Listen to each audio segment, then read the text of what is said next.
శతాబ్దపు అజ్ఞానాన్ని స్వతంత్రమందామా, స్వర్ణోత్సవాలు చేద్దామా.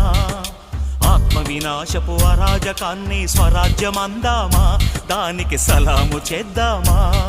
శాంతి కపోతపు కుత్తుక తెంచి తెచ్చిన బహుమానం ఈ రక్తపు సింధూరం.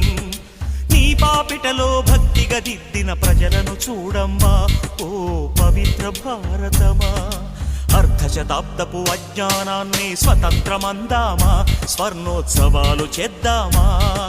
నిత్యం కొట్టుకు చచ్చే జనాల స్వేచ్ఛను చూద్దామా, దాన్ని స్వరాజ్యమందామా.